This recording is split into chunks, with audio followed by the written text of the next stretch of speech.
Shout out to Guru777 for tagging me in this post on Twitter, and the story is coming from Raw Story. So in this picture, you have a black couple whose names is Yima Khalif and Hawaii Awash, and basically they have been threatened.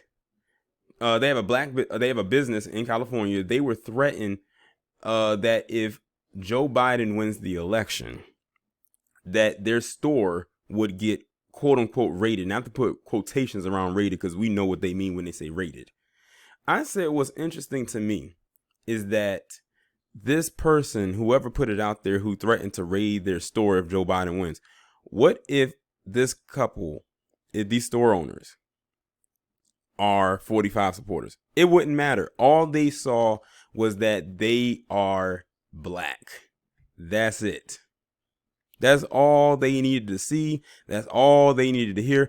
And I actually just got off the phone with somebody talking briefly about this.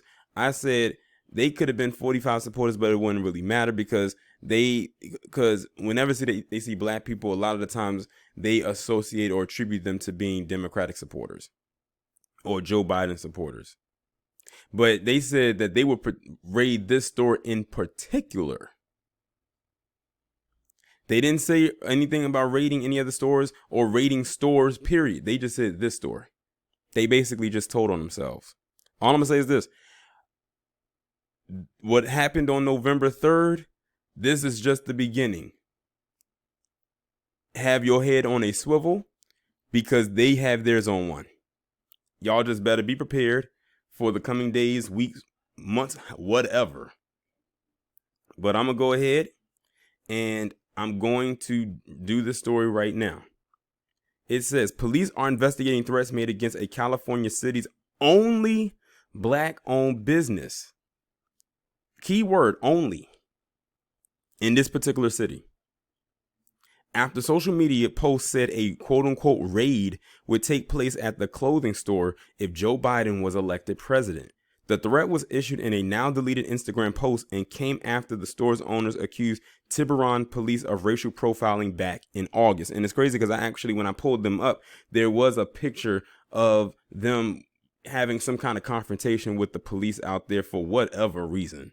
So basically it seems like to me they're trying to threaten them with intimidation to get them up out of there. I wouldn't be surprised if the person who made the threats is in the department, considering they have had racial episodes from the police out there, and then 2 months later this comes up. So I wouldn't be surprised if someone connected to the department actually is the one who made these threats.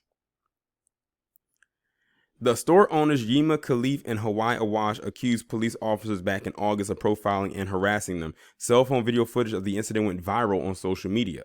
We've lived in this community for 10 years. We're the only black-owned store in Tiburon, and people know who we are, Khalif told Fox 2 at the time. He also expressed frustration that somebody who was white had to vouch for us in order for the cops who had the gall to suggest the couples should be grateful for what they have.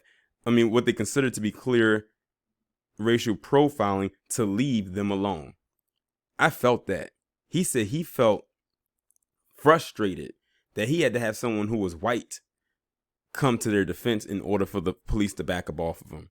He said it wasn't enough that this was a black man who owns his own business and quote unquote pulled himself up by his bootstraps and couldn't even defend his own store, that he had to have a white person vouch for him in order for them to back off. But that's also saying a lot at the same time. According to the root of all sources, the recent threat on social media was made by an apparently enthusiastic Trump supporter willing to commit an act of domestic terrorism if their cult leader isn't reelected. Town manager Greg Chanis and interim police chief Jamie Scardina said they're aware of the post and will increase police patrol in the area. Given the day-to-day and everything else going on, we will take it as a serious threat. We will react accordingly, Chanis said.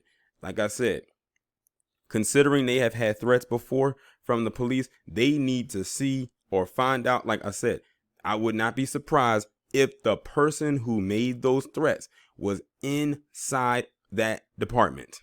I would not be in the least bit surprised if that was the case. So they really need to keep an eye out about that, because They hide out in those departments. A lot of your staunch racists and all of that, they hide out in those departments. It has been proven. It has been documented.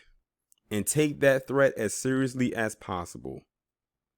But y'all let me know what y'all think about this down in the comments.